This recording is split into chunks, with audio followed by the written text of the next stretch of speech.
በሀብት እጦት ሳይሆን በሐሳብ ድህነት ከሚመነጨው ንፉግነት በመውጣት በወንድማማችነት መንፈስ የበጎ ፈቃድ አገልግሎት ማሳለጥ ይጠበቅብናል አሉ የደቡብ ኢትዮጵያ ክልል ርዕሰ መስተዳድር አቶ ጥላሁን ከበደ። የደቡብ ኢትዮጵያ ክልል ብልጽግና ፓርቲ ቅርንጫፍ ጽሕፈት ቤት ኃላፊ አቶ ገብረ መስቀል ጫላ የክልሉ ወጣቶች የበርካታ አቅመ ደካሞችና አረጋውያን ሕይወት ለመታደግ ያደረጉት የበጎ ፈቃድ አገልግሎት ከቅን ልቦና የሚመነጭ ሰው ተኮር ስራ ማሳያ ነው ሲሉ ተናግረዋል። በደቡብ ኢትዮጵያ ክልል የወጣቶች ጉዳይና በጎ ፈቃድ አገልግሎት ኮሚሽን የ2018 በጀት ዓመት ክልል አቀፍ የክረምት ወራት የበጎ ፈቃድ አገልግሎት ማጠቃለያና የበጋ ወራት ማስጀመሪያ መርሃ ግብር አካሂዷል። ለሰይፉ ሳሙኤል ዘገባ ሂሩት የምሩ።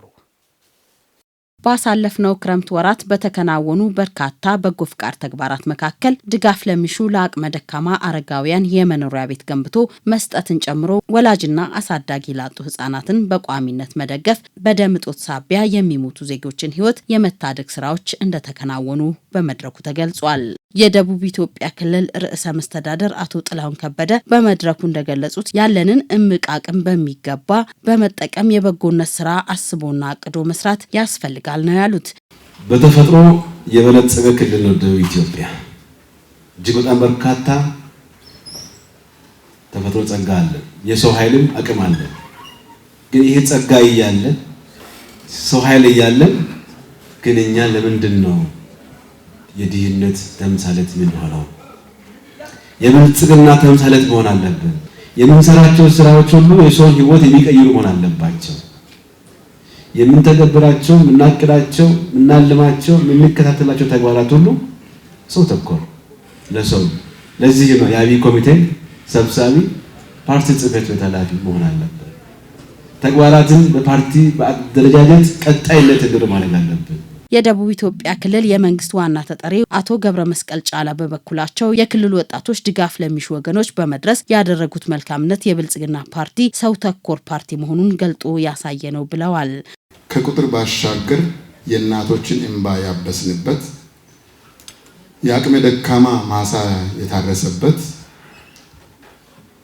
የሰውን ህይወት ውድ የሆነውን የሰው ህይወት የእናቶችን ህይወት በተለይ ለመታደግ እንደዛ በሺህ የሚቆጠር የደም ዩኒት የተሰበሰበበት ጊዜ ነበር።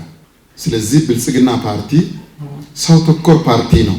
መንግስት ሴቶችንና ወጣቶችን ሁለንተናዊ ተሳትፏቸውን እንዲያሳዩ መደላደሎችን መፍጠሩ አኩሪ ውጤት እንዲመዘገብ አስችሏል ሲሉ የተናገሩት ደግሞ የደቡብ ኢትዮጵያ ክልል ሴቶችና ማህበራዊ ጉዳይ ቢሮ ኃላፊ ወይዘሮ ካሰች ኤልያስ ናቸው።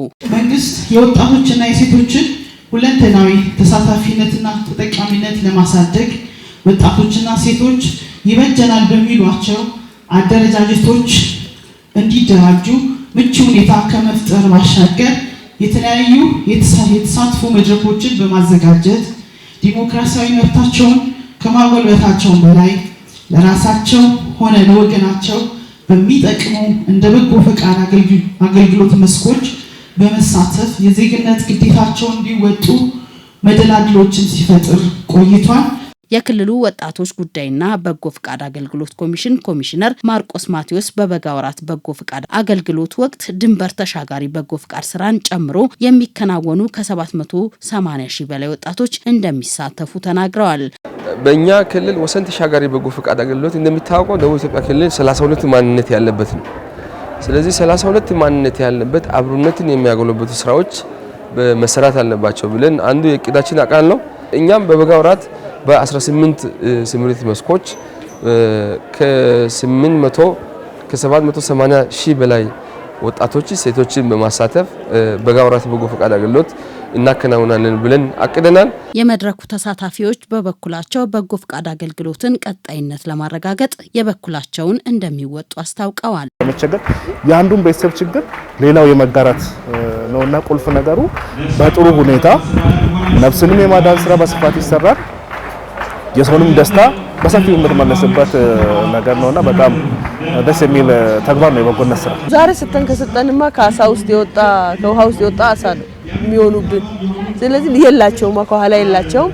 በቃ ቀጣይነት እንዲኖረው ወጣቱን ታዳጊው ማስተማር አለብን፣ ሴቶችን ማስተማር አለብን።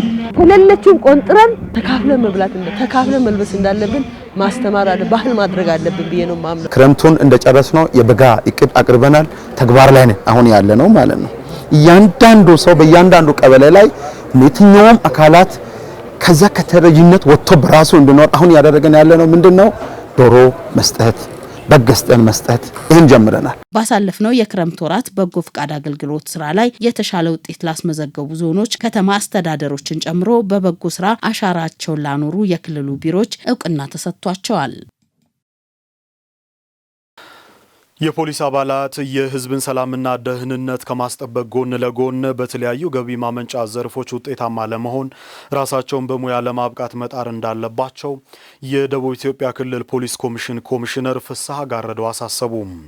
የኢትዮጵያ ዳር ድንበር በመጠበቅ ሉዓላዊነቷን ያስከበሩ የጸጥታ ኃይሎች የሀገሪቱ ጂኦ ስትራቴጂክ እቅድ ለማሳካት ሙያቸውን ማበርከት ይጠበቅባቸዋል ያሉት ደግሞ በፖሊስ ዩኒቨርሲቲ የምርምር የማማከርና የማህበረሰብ አገልግሎት ምክትል ፕሬዝዳንት ረዳት ኮሚሽነር ተሻለ ሚቆሬ ናቸው።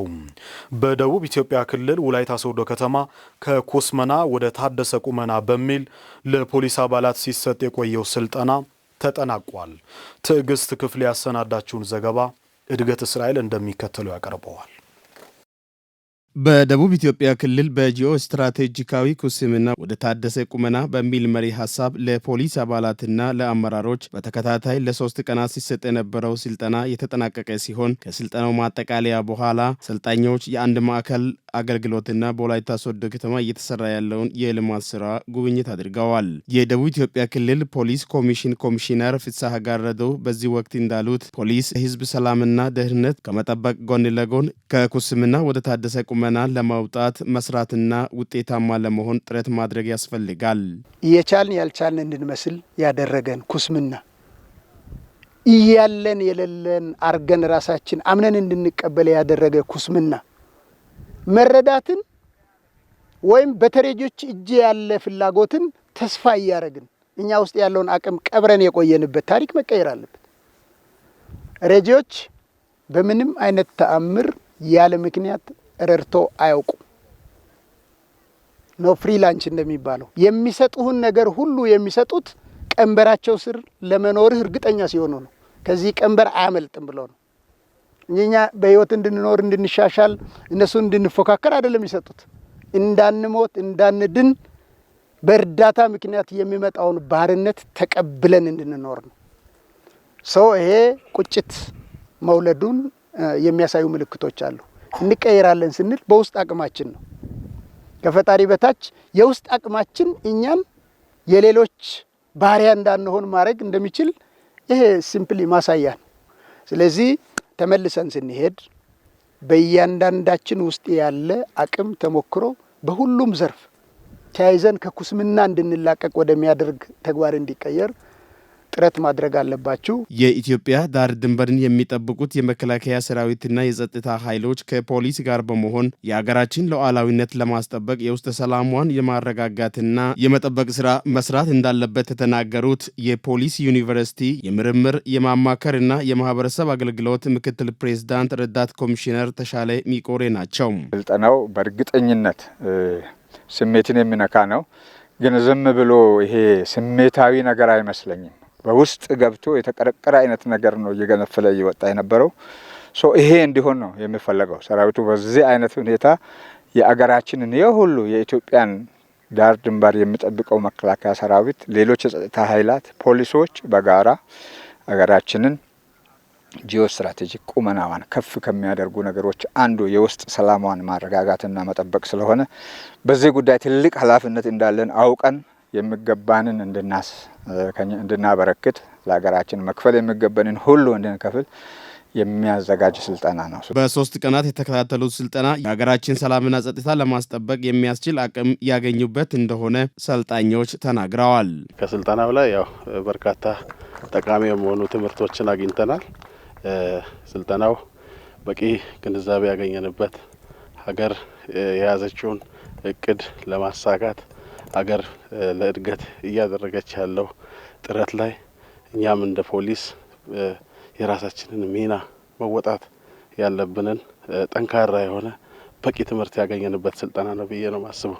እዚህ ከተማ እርሻ ጣቢያ ላይ ያገኘነው ጉብኝቱ ላይ ያየነው ነገር የሚገርም ከተማ ላይ እንደዚህ በዚህ ልክ ጤፍ ይመረታል ብሎ ለማሰብ በጣም በሚከብድ ሁኔታ አስደናቂ የሆነ ምልከታ ነው ያደረግነው። አንድ ባለ ጉዳይ አንድ ቦታ ገብቶ የተወሰኑ አገልግሎቶችም በአንድ ላይ ማግኘት የሚችልበት ሁኔታ አይተናል። ሌላው ከልማት አንጻር እውነት ቀደም ሲል የተበጣጠሰ እርሻ ነው የተለመደው። አሁን ኩታ ገጠም በውል የሚደረጉ እንትኖች ሞር በጋራ አንድነትን፣ ትብብርን፣ አብሮ ማደግን የሚያሳይ ነገር ስለሆነ መልካም ነገር ነው ከጉብኝቱ ያየሁት። በክልሉ ከሁሉም ዞኖች ወረዳና ከተማ አስተዳደሮች የተውጣጡ የፖሊስ አባላትና አመራሮች በስልጠናው ተሳታፊ ሆነዋል።